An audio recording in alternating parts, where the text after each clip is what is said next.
Okay जी, so moving on. Next चीज जो हमें अभी पता लगती है वो ये कि यार ये कस्टमर्स का हमें ये तो पता लग गया रोल क्या होता है। ठीक है ना। तो कस्टमर्स बेसिकली वो लोग होते हैं जिनका रोल कंपनी के अंदर ये है कि they basically pay for the goods and services and then वो कंपनी को रेवेन्यू जनरेट करते हैं। अब सवाल ये है कि कस्टमर का राइट क्या है। अच्छा, when I specifically talk about the right of customers, Pakistan के अंदर तो बड़ा अनफॉर्चुनेट सा सिनेरियो है ना, क्योंकि पाकिस्तान के अंदर राइट्स नाम की कोई चीज नहीं है। आप किसी से अपने राइट की बात करोगे ना, तो लोग अज्यूम करते हैं यार ये बंदा लड़ रहा है। ये बड़ा अनफॉर्चुनेट सा सिनेरियो है। इन अ कंट्री लाइक पाकिस्तान ये राइट वाइट को इतना इंपॉर्टेंस नहीं दी जाती। बट जब मैं बात करता हूं ना countries like US, UK, Canada, Australia, वहां पर राइट्स को बड़ी इंपॉर्टेंस दी जाती है।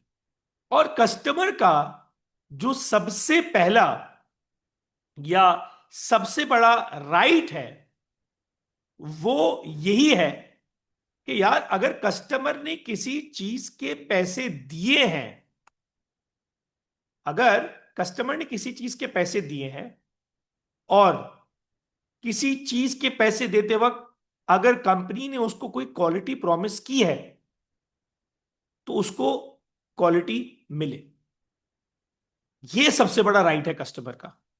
और पाकिस्तान में इसी को एक्नॉलेज नहीं किया जाता। अब हम बात करते हैं पाकिस्तान की, तो एक गाड़ी है मेहरान। अब आप मुझे बताओ, बाय फार कौन सा ऐसा मुल्क है तमीज का जहां पर मेहरान जैसी गाड़ी लेकर रोड पर निकलना अलाउड है। ना उसमें कोई प्रॉपर ब्रेकिंग है, ना उसमें कोई प्रॉपर हैंड ब्रेक सिस्टम है, ना उसमें प्रॉपर एसी है, ना उसमें कोई एयर बैग्स है। मतलब वो हाईवे या मोटरवे जैसे रोड के ऊपर तो वो चलता फिरता मौत का कुआं है। ये जरा सी कोई एक्सीडेंट हुआ, अल्लाह ना करे, गाड़ी खुल गई पूरी। आपको पता होगा, आपने ऐसी वीडियोस देखी भी होंगी, मेहरान का एक्सीडेंट हुआ, गाड़ी बीच से खुल गई, दो पीस में। यार जुल्म है यार, ये कोई इंसानियत है? आप कोई 2-4 लाख की गाड़ी है, लाखों रुपए ले रहे हो आप, और क्या दे रहे हो? आपसे एक ब्रेक नहीं दिया जा रहा, आपसे हैंड ब्रेक नहीं दिए जा रहे गाड़ी में प्रॉपर, आपसे एयर बैग नहीं दिया जा रहा। ऐसा तो नहीं कि आपको लाख, 2 लाख रुपए, 3 लाख रुपए की गाड़ी बेच रहे हो। मतलब जुल्म की इंतहा है यार। कोई देखने पूछने वाला नहीं है। वैगनर टाइप गाड़ियां, 28 लाख रुपए की वैगनर बिक रही है पाकिस्तान में। Same problem, no air bags, no ABS braking system, ये एक्सीडेंट हुआ, बंदा फारिग। कौन लिखेगा यार इन सब चीजों को? कस्टमर का राइट है ना यार। मतलब आप पाकिस्तान के अंदर क्या समझ रहे हो कि अगर किसी के पास 30 लाख रुपए या 35 लाख रुपए है तो उसको वो गाड़ी मिलेगी जिसमें अगर एक्सीडेंट होता है वो मर जाए? क्योंकि सिर्फ तुम्हारे पास 30 लाख रुपए तो तुम्हारा मरना जो है तुम्हारे नसीब में लिखा हुआ है। ये तो कोई बात ही नहीं हुई यार। कौन इन सब चीजों को देखेगा? ये कस्टमर का राइट है कि उसको अगर वो पैसे देकर खरीद रहा है तो उसको प्रॉपर क्वालिटी की चीज मिले। हाँ, अगर लाख, 2 लाख, 3 लाख की गाड़ी, 4 लाख की गाड़ी हो तो हम शिकायत भी ना करें ना कि यार इतनी सस्ती गाड़ी में क्या एक्सपेक्ट कर रहा है बंदा। यार ब्लडी वैगन आर 28 लाख रुपए, 27 लाख रुपए यार, क्या है उसके अंदर? कुछ नहीं। पाकिस्तान में बड़ी गाड़ी जबरदस्त चल रही है, ऑल्टो, क्या है उस गाड़ी के अंदर? सिर्फ एवरेज। मतलब पाकिस्तानियों का माइंडसेट देख रहे हैं आप, किस तरीके से वो बेवकूफ बन रहे हो, बनने को तैयार है। 28-30 लाख की गाड़ी चल रही है, नहीं ऑल्टो, क्या मिल रहा है उसके अंदर? कुछ भी नहीं, सिर्फ क्या है, एवरेज अच्छा है, 16, 17, 18 का एवरेज है। जाती नहीं है यार। कस्टमर का ये राइट है कि अगर उसने पैसे दिए हैं तो उसको प्रॉपर क्वालिटी मिले यार। और उसका राइट है कि अगर किसी वजह से प्रोडक्ट डिफेक्टेड, अब इंसान है भाई, हो सकती है गलती, अगर किसी वजह से डिफेक्टेड प्रोडक्ट बन गया है तो ये कंपनी की जिम्मेदारी है कि वो कस्टमर को कॉम्पनसेट करके दे, चेंज करके दे, या रिपेयर करके दे, या रिफंड कर दे। है ना? ये तो कंपनी की जिम्मेदारी है ना यार। अब वो कहते बन गया तो बन गया, कस्टमर का लॉस। क्यों कस्टमर का लॉस भाई? क्यों है कस्टमर का लॉस? अब कोविड में पाकिस्तान में हुआ, महंगाई आ गई, सारे जो बिल्डर्स हैं वो अपने कस्टमर्स को ब्लैकमेल कर रहे हैं, आप पैसे ज्यादा भरो क्योंकि कंस्ट्रक्शन कॉस्ट बढ़ गई है। कस्टमर का क्या फॉल्ट है भाई? एक बिल्डर ने कमिट किया था 2015 में कि मैं 2019 में प्रोजेक्ट दे दूंगा, नहीं दिया उसने 2019 में, लोगों से पैसे ले लिए। अब डिलीवरी कब दे रहा है? 2022 के बाद, 23 के बाद। और अब रो रहे हैं कि कंस्ट्रक्शन कॉस्ट बढ़ गई, हम क्या करें? भैया आपका फॉल्ट है ना। आपने अगर प्रॉमिस किया था कि 2019 में डिलीवरी देंगे तो आप देते डिलीवरी। आपने अगर कस्टमर के साथ प्राइस लॉक कर ली कि 1 करोड़ का फ्लैट है, तो अब आप कस्टमर से 1 करोड़ पे लो और दो फ्लैट। ये आपका फॉल्ट है ना, कंस्ट्रक्शन कॉस्ट बढ़ गई या कुछ भी बढ़ गई। आप लोगों को क्यों ब्लैकमेल करेंगे? तो हमारे यहां तो राइट्स नाम की कोई चीज ही नहीं है। तो कस्टमर का ये राइट होता है कि उसे अगर पैसे देकर कोई चीज खरीद रहा है तो उसे प्रॉपर क्वालिटी की चीज मिले।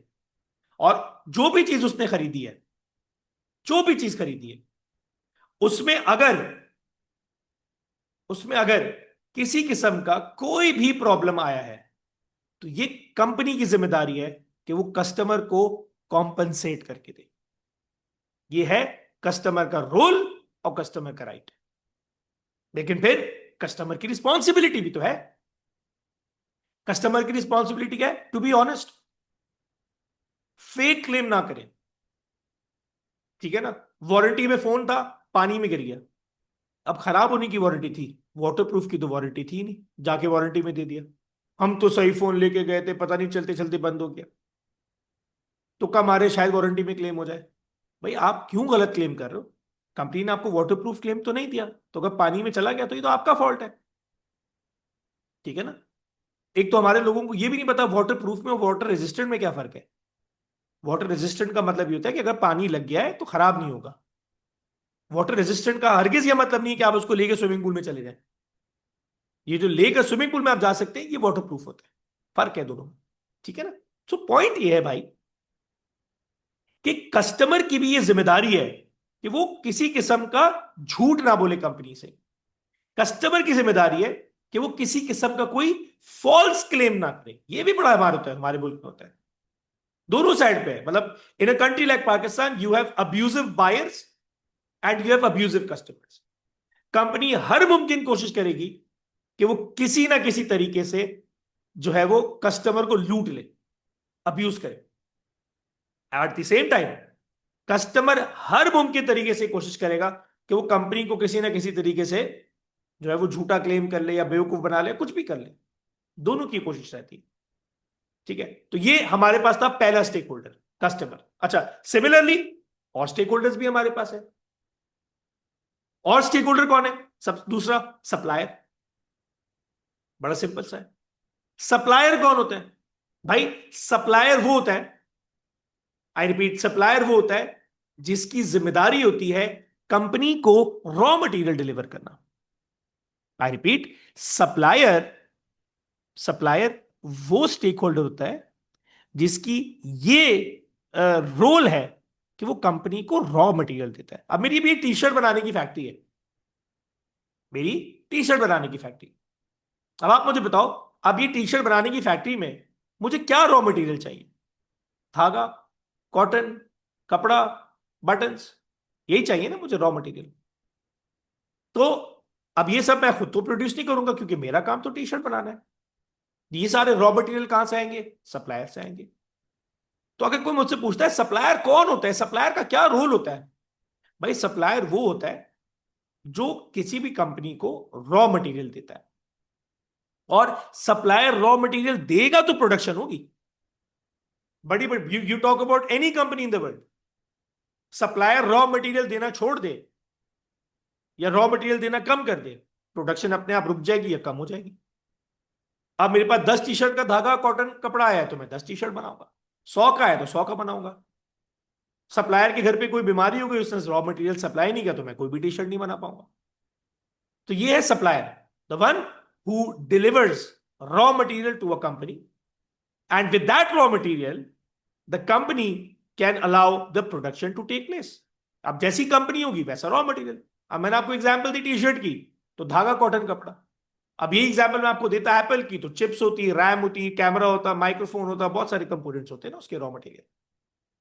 अच्छा जी, अब सप्लायर का राइट क्या है? सप्लायर का राइट क्या है? What is the right of the supplier?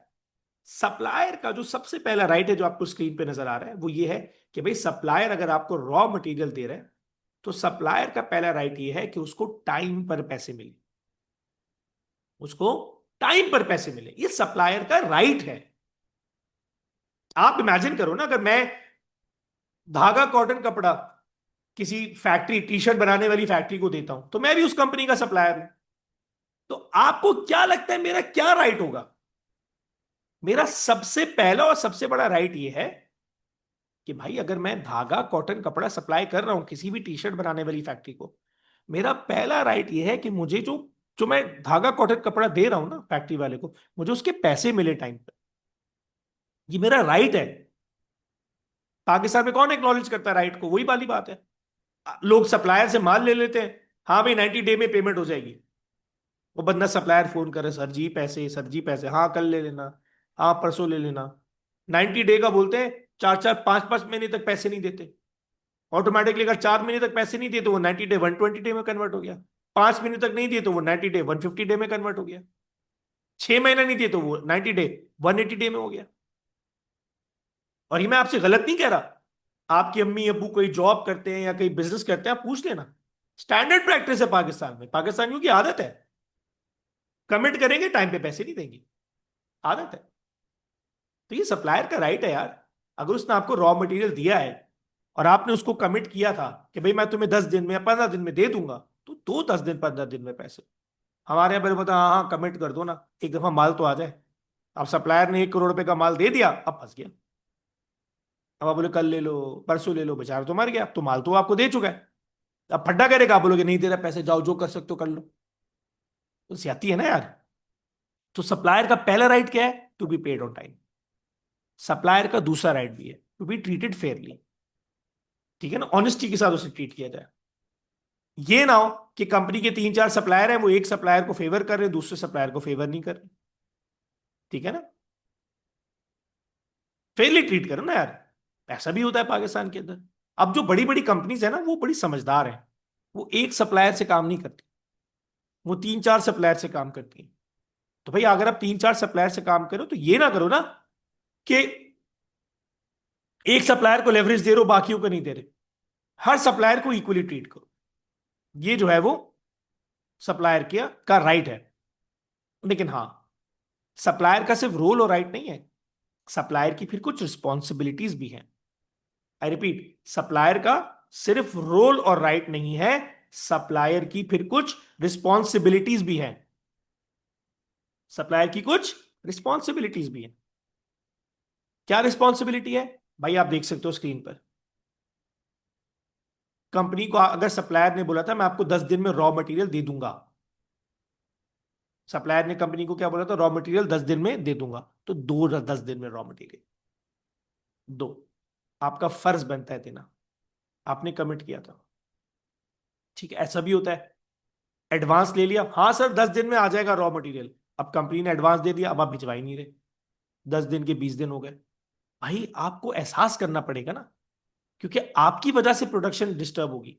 आपने बोल दिया था 10 दिन में आ जाएगा, अब 10 दिन में आया नहीं, 20 दिन बाद आया, तो जो प्रोड्यूसर था वो तो फंस गया।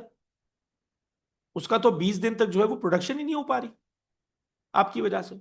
तो जिस टाइम पर आपने कमिट किया है उस टाइम पर डिलीवर करो, ये सप्लायर की पहली रिस्पॉन्सिबिलिटी है। दूसरी, सप्लायर ने जो क्वालिटी प्रॉमिस की थी कि आपको इस क्वालिटी का रॉ मटेरियल मिलेगा, सप्लायर की रिस्पॉन्सिबिलिटी है कि फिर वो उसी क्वालिटी का रॉ मटेरियल डिलीवर करे। ये नहीं होना चाहिए कि आपने जो सैंपलिंग होती है, कि आपने दिखाया रॉ मटेरियल कोई और, जब माल पहुंचाया तो माल निकला कुछ और। ये नहीं है सप्लायर की रिस्पॉन्सिबिलिटी। अगर सप्लायर का राइट है कि फेयरली ट्रीट किया जाए और टाइम पर पैसे दिए जाए, तो फिर सप्लायर की जिम्मेदारी भी है कि वो जो टाइम पर उसने कमिट किया था वो टाइम पर रॉ मटेरियल पहुंचाए, और जिस क्वालिटी का रॉ मटेरियल कमिट किया था वो क्वालिटी भी डिलीवर करे। तो ये है हम लोग के पास अभी तक के दो स्टेक होल्डर्स। ठीक है जी।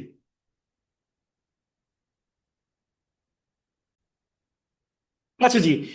सो अब तीसरा स्टेक होल्डर जो हम लोग के पास है, वो है एम्प्लॉय। अच्छा भाई, ये तो बहुत ही ज्यादा आसान है। आई एम श्योर आपको इतना ज्यादा डिटेल में समझाने की जरूरत भी नहीं पड़ेगी कि एम्प्लॉय कौन होता है। भाई एम्प्लॉय वो होता है जो कंपनी में काम करता है, ठीक है। अब हम जरा देखते हैं एम्प्लॉय का रोल क्या है इन सिंपल वर्ड्स। वैसे तो अगर आपसे कोई पूछता है एम्प्लॉय कौन होता है तो आप बोलोगे यार एम्प्लॉय वो होता है जो काम करता है। बट प्रोफेशनली एम्प्लॉय की डेफिनेशन ये है कि employee is that individual who provides his manual services against financial compensation. ये एक्चुअल डेफिनेशन है लेबर या एम्प्लॉय कौन होता है, ठीक है। एम्प्लॉय वो होता है जो पैसे लेता है, नंबर वन।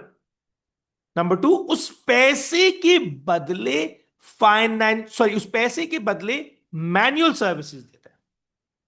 मतलब अपने आप को थोड़ी दे देता है। अगर मैं किसी कंपनी में जॉब कर रहा हूं तो मतलब पैसे ले रहा हूं ना, सैलरी, वेजेस, कमीशन, बोनस जो भी ले रहा हूं, और उस फाइनेंशियल कॉम्पनसेशन के बदले मैं अपनी मैन्युअल सर्विसेज दे रहा हूं, जो भी मेरी मैन्युअल सर्विसेज है।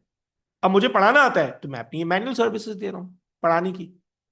मुझे अगर चाय बनाना आती है तो मैं चाय बनाने की मैनुअल सर्विसेज दूंगा, ठीक है। मुझे अगर लेट से प्लम्बरिंग आती है, इलेक्ट्रिशियन का काम आता है, तो मैं वो सर्विसेज दूंगा। तो employ is someone who provides his or her manual services against financial compensation. ये होता है एम्प्लॉय। चलो बड़ा सिंपल था। अब एम्प्लॉय की रिस्पॉन्सिबिलिटी, अच्छा सॉरी, एम्प्लॉय का राइट क्या है? बहुत ही आसान है, बहुत ज्यादा आसान है।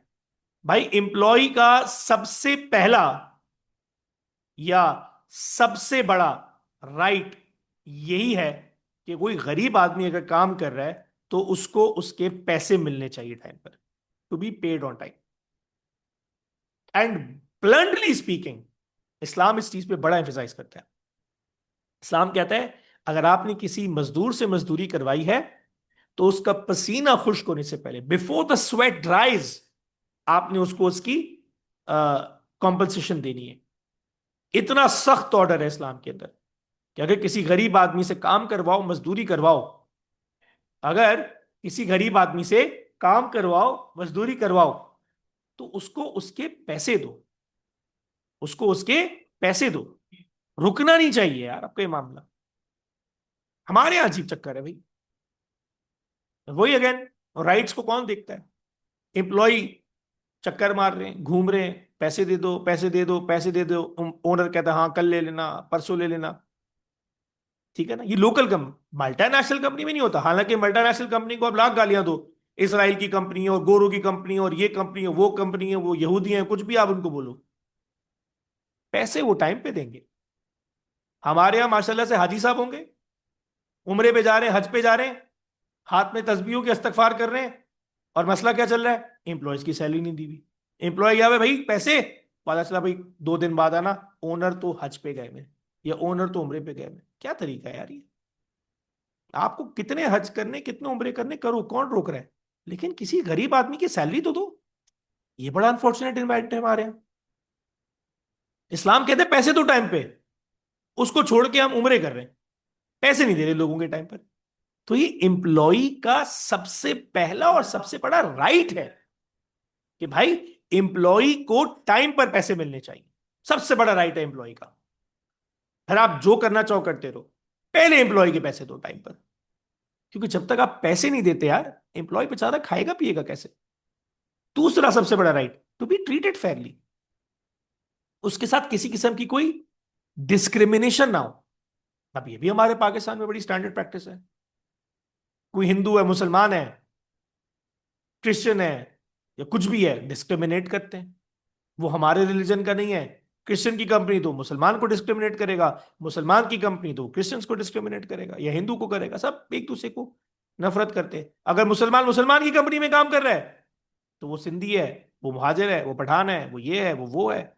इस बेसिस पर डिस्क्रिमिनेशन होती है। अबे क्या नॉनसेंस है भाई।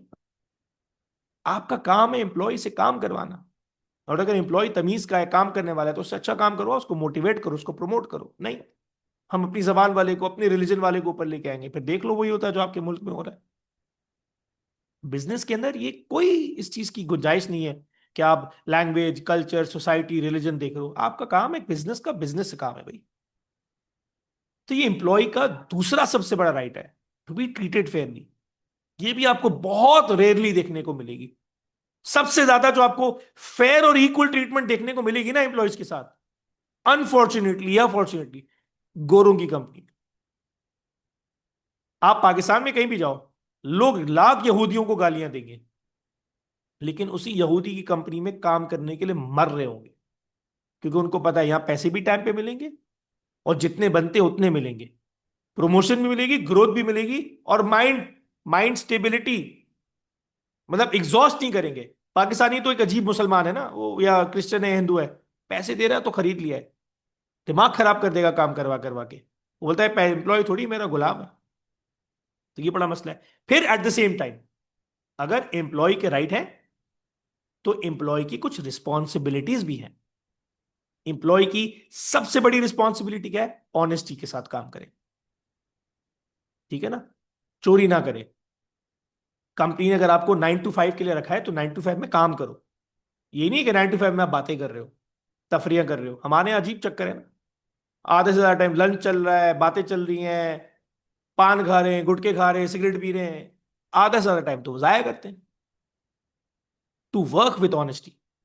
और दूसरी सबसे बड़ी जो रिस्पॉन्सिबिलिटी है एम्प्लॉय की, वो यही है कि कंपनी ने एम्प्लॉय को रखते वक्त कॉन्ट्रैक्ट साइन कराया होता है, उस कॉन्ट्रैक्ट के अंदर जो जो चीजें बोली है ना, उन चीजों को फुलफिल करें, कोई उल्टी सीधी हरकत ना करें।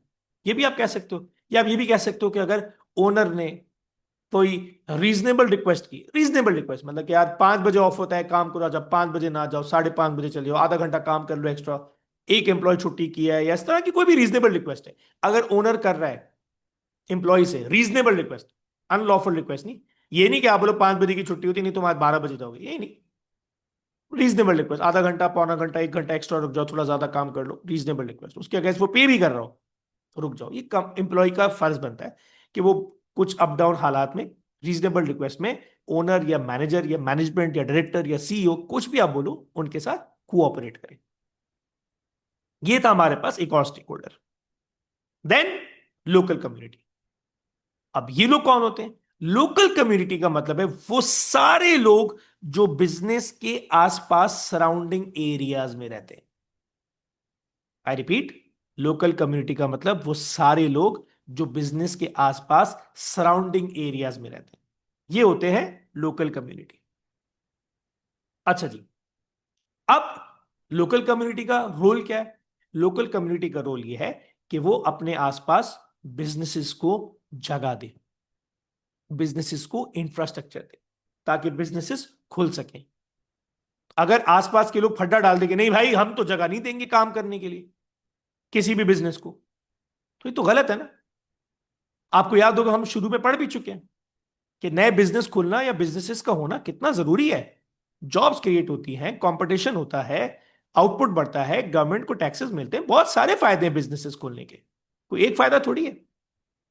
सो it is very healthy for any country to have many businesses. तो लोकल कम्युनिटी का ये फर्ज बनता है यार कि वो बिजनेसेस को जगह दें काम करने के लिए, ताकि बिजनेसेस काम कर सके, चल सके। ये रिस्पॉन्सिबिलिटी है किसकी? बिजनेसेस की, ओ सॉरी लोकल कम्युनिटी की, सॉरी रोल आई है उसका, लोकल कम्युनिटी का, कि वो जगह दे, इंफ्रास्ट्रक्चर दे, ताकि जो है वो काम कर सके बिजनेसेस। अब बिजनेसेस की लोकल कम्युनिटी के कुछ राइट्स भी हैं। पहला राइट पता है क्या है? अगर उन्होंने बिजनेस को काम करने के लिए जगह दी है, तो बिजनेस उनकी जिंदगियों को बर्बाद ना करे। अब कराची में एक नया ट्रेंड आया, चाय वालों का ट्रेंड आया। अब आप लोग जो लोग कराची में रहते हो वो लोग रिलेट कर सकते हैं। बड़ी बड़ी बिल्डिंग्स है, 8-8 10-10 करोड़ रुपए का फ्लैट है, नीचे चाय की दुकान खुली हुई। अब आप इससे अंदाजा लगाओ हमारी कराची के लोग कितने फारिग हैं, पूरी पूरी रात चाय पे बैठे हैं। किसी भी कराची के आप चाय वाले के पास जाओ, आपको आराम से 2-3 बजे तक तो रश मिलेगा ही मिलेगा। और अब तो आजकल सर्दियां आ रही हैं, तो उसमें तो अब आपको और रश मिलेगा। वीकेंड्स की, वीकडेज की भी मैं बात कर रहा हूं। तो इसका मतलब आवाम जाग रही है। अब मैं एक एक बंदा है, मैं हूं फॉर एग्जाम्पल, मैं फ्लैट में रह रहा हूं, ठीक है। वैसे मैं नहीं, मैं एग्जाम्पल देने के लिए समझा रहा हूं। 10 करोड़ रुपए का मैंने फ्लैट लिया है। अब मैं रात को सो रहा हूँ, रात को नीचे से आवाज आ रही है, हैप्पी बर्थडे टू यू। अबे भाई, जस्ट बिकॉज मैंने बिल्डिंग के अंदर नीचे अलाउ किया हुआ है कि बिजनेस चल सकता है। ठीक है, मतलब मैंने अलाउ नहीं किया, कोई वो कमर्शियल जगह पे खुला हुआ है, लीगली सही खुला हुआ है, ये भी मैं नहीं कहता। तो कोई एथिक्स भी तो होते हैं ना यार। ये थोड़ी क्या 24-24 घंटा चाय की दुकान चल रही है, रात को 12 बजे, 1 बजे, 2 बजे कोई बर्थडे बना रहा है, नीचे स्प्रे मार रहे हैं, अंडे मार रहे हैं, पी पी पोंपा हो रहा है। यार लोग सोएंगे कैसे? जो चाय पे बैठने वाले पूरी रात जाग रहे हैं वो तो वेले लोग हैं। लेकिन कोई डॉक्टर है, कोई टीचर है, कोई बिजनेसमैन है, कोई लॉयर है, उसको सुबह 7 बजे, 8 बजे, 9 बजे, 10 बजे जाना है, वो क्या करे पूरी रात? या फिर रेस्टोरेंट खुला हुआ है, अब रोज नीचे जो है बारबेक्यू बन रहा है, धुआं निकल रहा है, फ्लैटों के अंदर जा रहा है, लोग खांस खांस के परेशान, कैंसर हो गया लोगों को, इतना धुआं जा रहा है घरों के अंदर, दीवारें काली हो गई हैं बारबेक्यू के धुआं से। यार रेस्टोरेंट खोलना है, खोलो, धुआं तो साइड में करो, कुछ कुछ ट्रीट करो, कुछ कुछ निकालो ना सोल्यूशन। ये थोड़ी कि अगर आप बैठ गए हो तो आप लोगों की जिंदगियों को अजाब कर दो, ये कौन सा तरीका है? तो लोकल कम्युनिटी का सबसे पहला राइट ये है कि अगर वो बिजनेस को काम करने दे रहे हैं, डिस्टर्ब नहीं कर रहे, तो बिजनेस भी तो रिस्पेक्ट करे ना उनको, उनकी जिंदगियों की ऐसी तैसी तो ना करे। फिर जिस तरह अगर लोकल कम्युनिटी का राइट है, तो रिस्पॉन्सिबिलिटी भी है। रिस्पॉन्सिबिलिटी क्या है? कि वो बिजनेसेस के साथ कोऑपरेट करें। अगर कोई बिजनेस ग्रो करना चाह रहा है या कुछ कोई ऐसी चीज करना चाह रहा है जिसमें उसका फायदा है, और वो थोड़ी सी कोऑपरेशन अगर मांग भी रहा है बिजनेस से, ठीक है ना, तो बिजनेस के साथ लोकल कम्युनिटी वालों को चाहिए कि उसके साथ कोऑपरेट करें। लेट्स से कचरा फेंकना है, अब ऑब्वियस सी बात है, अब हर 1 घंटे बाद कचरे की गाड़ी तो नहीं आ सकती। तो लोकल कम्युनिटी वालों को बोला कि छोटी सी जगह दे दो, मैं यहाँ पे कचरा फेंक दूंगा, हर 2-3 घंटे बाद गाड़ी आएगी, उठा के ले जाएगी, मैं उसको ख्याल कर लूंगा, क्लीनलीनेस का इंश्योर करूंगा। रीजनेबल रिक्वेस्ट है ना, मेक श्योर करो, आप कोऑपरेट कर लो। ठीक है ना, रीजनेबल रिक्वेस्ट अगर बिजनेस कोई कर रहा है, तो लोकल कम्युनिटी को चाहिए उसको एक्नॉलेज करें।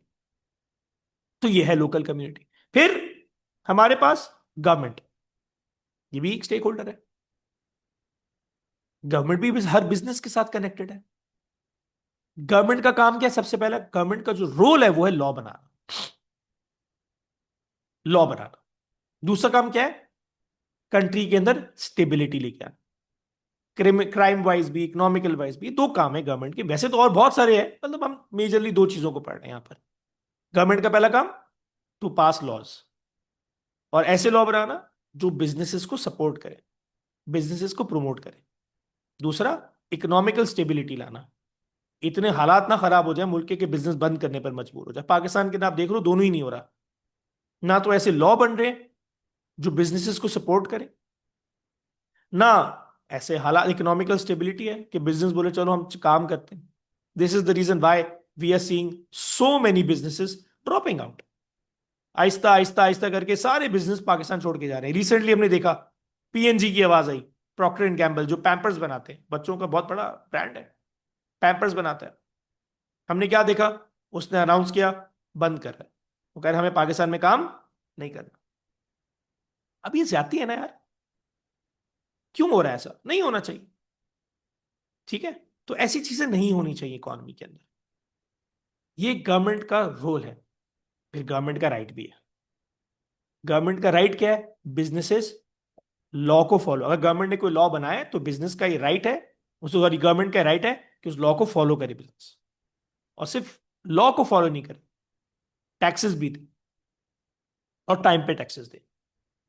हमारे यहाँ ये भी मसले हैं, ना लोग गवर्नमेंट के बनाए हुए लॉ फॉलो करते हैं, ना टाइम पे टैक्स भरते हैं और जितना बनता है उतना तो बिल्कुल नहीं भरते, भरते ही नहीं है, टैक्स की चोरी करते हैं और कहते हैं हाँ तो बहुत सारे लोग टैक्स चोरी करते हैं, उनका बोला टैक्स चोरी करें, हाँ इस्लाम में टैक्स थोड़ी है। अच्छा भाई, ये उनको पता है इस्लाम में टैक्स नहीं है, लेकिन ये नहीं मानते कि इस्लाम में लिखा है जिस कंट्री में रह रहे हो उस कंट्री का लॉ फॉलो करना फर्ज है, वो नहीं मानेंगे वो। इस्लाम में तो जक़ात है, अच्छा जक़ात देते हो, अच्छा वो भी नहीं देते। ठीक है ना, तो ये लोगों के अंदर बड़े मसले हैं हमारे यहाँ पर, सोसाइटी के अंदर। खैर, उसके बाद गवर्नमेंट की रिस्पॉन्सिबिलिटी है। गवर्नमेंट की रिस्पॉन्सिबिलिटी क्या है? सारे बिजनेसेस को इक्वली ट्रीट करें।